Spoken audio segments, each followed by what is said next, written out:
Welcome back. Yay to the second episode of a podcast series that I want to call Tangents, but this is still in the making. Yes. So, what have you been up to in the past weeks?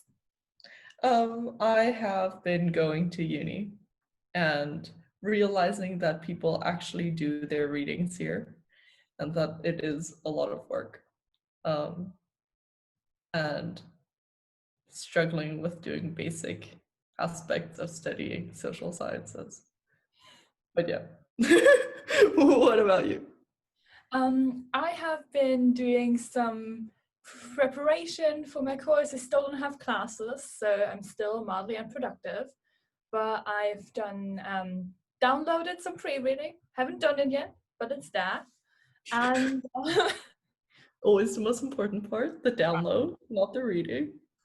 And just met with some people online and also vaguely in person, like 2 people. And I've visited the uni as well, which is really exciting because I get to see where I'm going to be like living and studying. And I got lost a bunch of times. I keep getting lost here because if I'm cycling, I can't look at a map. Maybe we can just make this entire episode about the difficulties of cycling. No. Sure. We're thinking of making this topic London, but we'll get there eventually. Cycling, yes. Not being able to look at where you're going is so difficult because you always just have to listen to the little robot voice tell you way too late where you need to turn. But I guess my mom was right all along. It's a bit of a myth that I don't have a sense of direction because I'm getting everywhere without navigation. That'd be a good way to get to know a city. Also, cycle safely. Don't look at your phone while cycling and wear a helmet. You don't want to have a seizure. You don't want to Shout out to a certain watermelon sugar girl. Yes, that was a reference to a friend of ours who was in an accident. But she's fine, by the way. But still, just wear helmets. Buy a Christmas one, I don't know. Yeah. So the main developments have been I've started class, I've started wearing helmets, and my boyfriend moved in with me. Yes! Fun and fresh. It's really just meant a huge upgrade in the kind of food I eat, because when I hang out by myself, I just eat pasta. And now I'm actually eating a range of proteins and vitamins and so on, which is definitely good. But yeah, no, let's jump into the topic of London and maybe start with our friendship there. Okay, right. So let's go 3 years back to the time we started university. And Johanna and I had a lot of classes together because we're doing the same degree. And in first year, everyone has the same classes. Well, I don't think anymore, but when we did it, it was... Oh, really? They changed it? They changed it, yeah. I'm not sure how, but anyway. It's probably just identical to IR now. Maybe. But yeah. And I think we met very early on. I think we met at a meet and greet or something with Xavier. At the MUN meeting? No. I want to say a war studies one. I'm not entirely sure. Either way. Well, so I took note of her very early. I noticed that there was another tall German girl who was coming for my role in the world. And I think Analia had a similar perception. Oh no. And with that, multi-month animosity began. Yes. So essentially we were both, we obviously like talking. So we're also doing lectures, whether we're qualified to do so or not. Absolutely not. Yep. But there was this one lecture, it was called Art of War. And we were always talking, and 2-ish other people were regularly contributing. So we sat kind of in the front, but on the opposite sides of the lecture hall, because that was the lecture where we had to interact with most, as well as in seminars. We ended up on the same side of the room, but we always left a chair in between where we were sitting. So petty. And sit next to each other. And I think like our friends also became kind of took sides on this and only made this split between us even more extreme. And then the friend that was really persuading me to create the split decided to quit the course and move to Poland and make kimchi. No, was it Israel or Poland? We went to Israel. Went to Israel and then went to Poland and started making kimchi. Regardless, this is the last update I heard from this individual. Great person. But that person leaving meant that I came to the stark realization that I had no friends. So I forced myself into a friendship with Analia. Yes.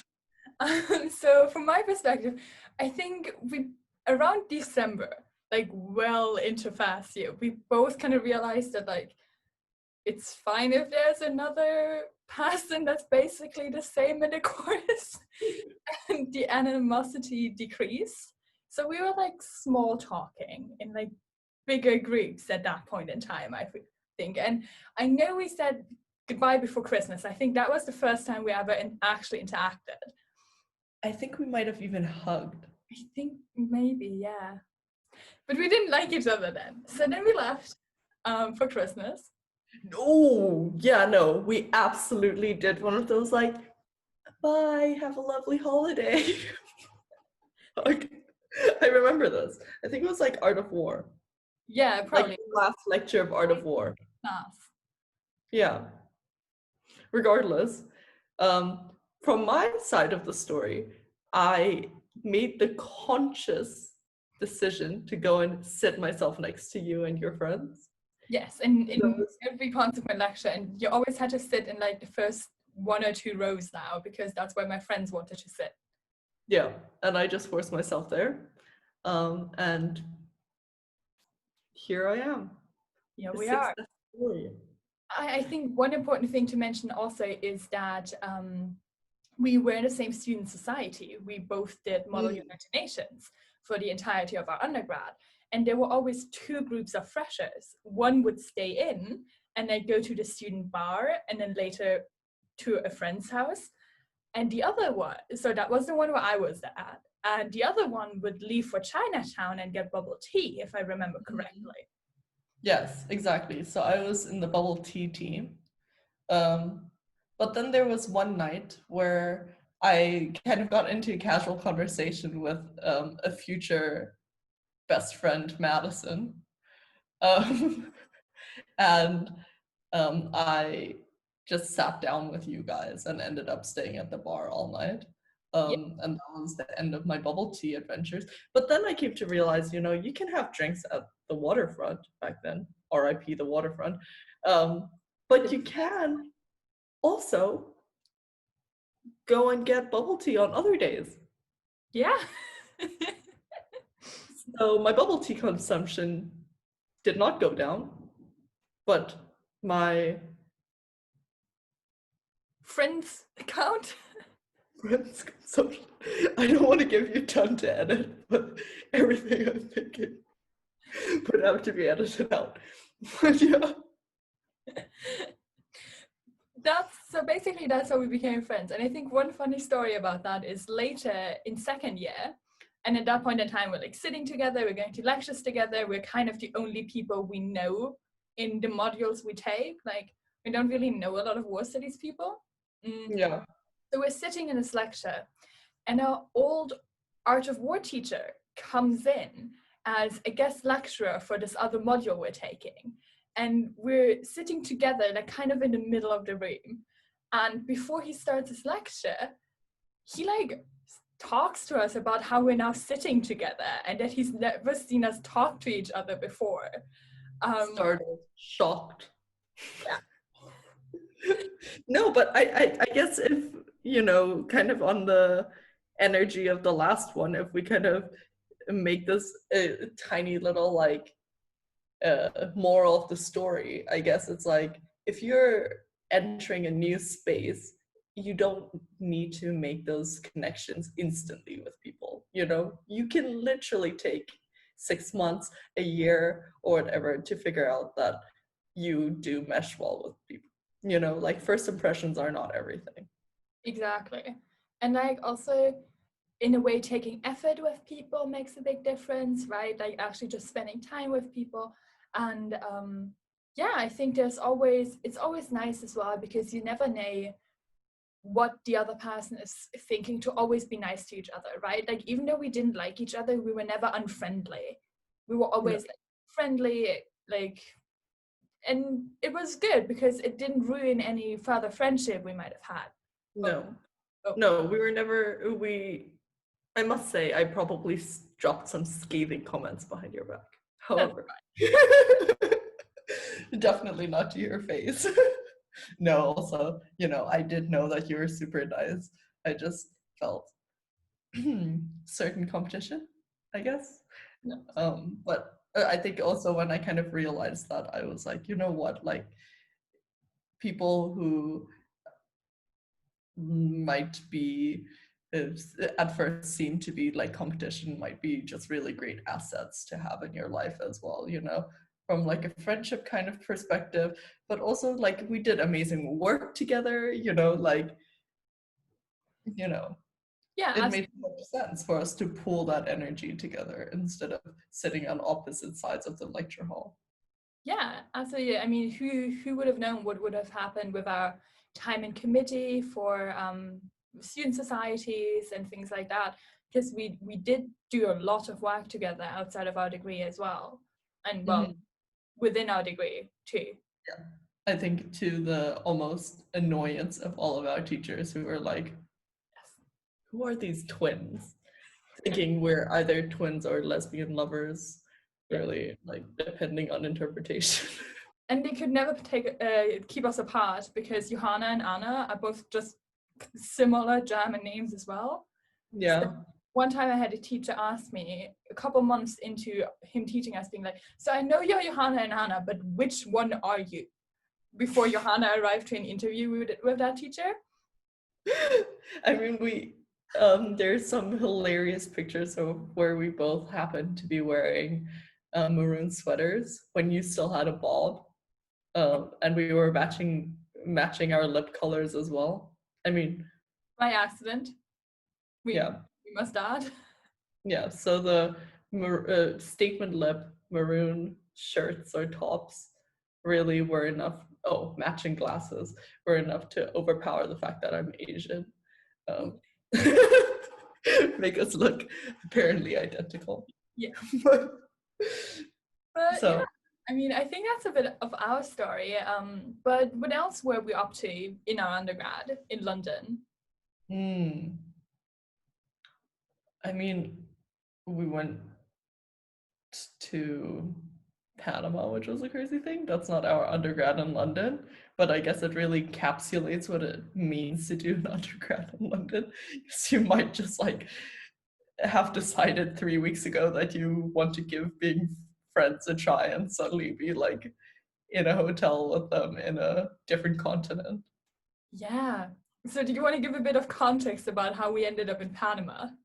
Well, for an MUN conference, and it sounds absolutely crazy and wholly unnecessary, but there's like this international MUN conference that hosts at a different in a different country, collaborating with a different university every year. Um, and one year was Panama, so we went there. Yeah. So 14 of us, I believe, went there. The responsible people were second years and third years, which we ended up being in the years after, not responsible, and like confused some immigration officers, I think, because being in London, everyone has like different passports because everyone is an international student, right? And there's also a whole bunch of people who have passports of a language they don't speak in. So that happened to us in several years. So sometimes they would be asked questions in said language but not speak it, or even countries that like where their policies are very opposing and they're in very like conflict-ish situations. We have students from those countries traveling together. So Yeah, best friends. yeah. So So there was an immigration officer that was very confused, then took a couple passports away, I think took pictures of them on WhatsApp, and yeah, then stamped it at some point. yeah. In Panamanian immigration, if you have a interesting passport, the way they deal with it is just WhatsApp messaging each other about it. So we like to see that professionalism extends. Apparently that happens a lot to people with Irish passports as well, because they have the harp on it, and it looks like the harp on Guinness beer. So people take pictures of that because they're like, oh, it's like Guinness. Like I've had it before. That it happens a lot to people with Irish passports in like immigration queues. This podcast really is tangents. Yes. I don't know what we're gonna title it. We're gonna title it something, but leave in the comments below what you think the title should have been. Yeah, if you made it to the second podcast. If you made it anywhere at all. I mean, if we get 3 views on this, we will be overjoyed. But yeah, speaking of, quick shout out to the lovely, lovely people who sent us messages about the podcast last time. I'm glad that that one was helpful for some of you. It was super heartwarming to get really, really sweet comments on it. Yeah. Absolutely. It was really great to see that people actually watched it, which like we did not think about. But yeah, also we loved those messages and had a great time reading them and also getting in touch with some of you again. Yeah, just feeling like a kind of king's big sister, you know? Like Johanna recently really wants to be like a big sister type of person. I feel like you want to give your wisdom to others. well, not really. I have personally no wisdom, but it's nice when like unintentionally something, it's some kind of part of my experience or something can be helpful for others. Yeah, absolutely. Yeah. No, and obviously like that's a great side effect of doing this, right? Like I think a lot of things and like also like troubles and problems we went through are well just not unique, right? Like I think studying in London and having that I think very unique undergrad experience is very relatable for people who are going through the same thing. Yeah, absolutely. And how it's like there's just so many options, not only in the path of your life, right? But also like all the kinds of people you meet, all the societies you go on, all the weird like trips that end up with you being in Panama, you know? So yes, this is the undergrad experience for some people. Yes. Yeah.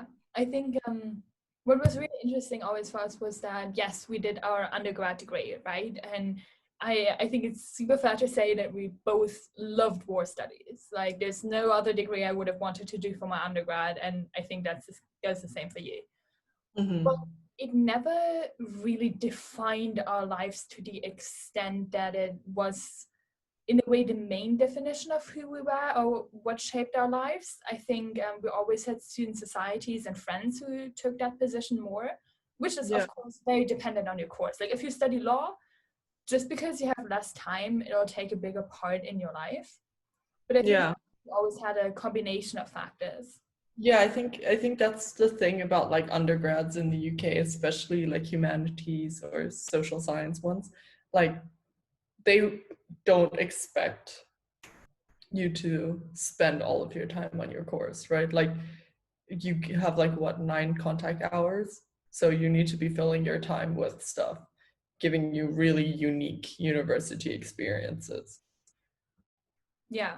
So like joining societies and also being in committees, I think is very helpful also for gaining experiences. So I was on two student society committees, one for 2 years, one for 1 year, in different functions. And I learned so much because when I was in second year, I ended up being the treasurer for a rather large student society. And it was like, here, money.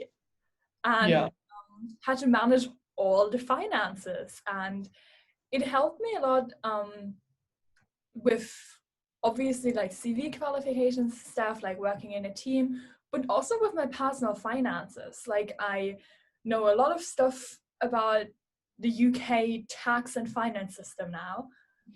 Also things like taking the scary part away from money, because I had some really big transactions to make. Like it's a huge society, so we have a lot of like money flow and things like that. Like I always had to like manage with the university to when I had to do big transactions and things like that. And it takes the scary part away from like having to transfer thousands of pounds. Yeah. If you've just Yeah. done it No, I before. mean, honestly, the most important thing I think in undergraduate experience is making sure you're part of society, especially in a big city like London, because you won't just casually run into people, you know?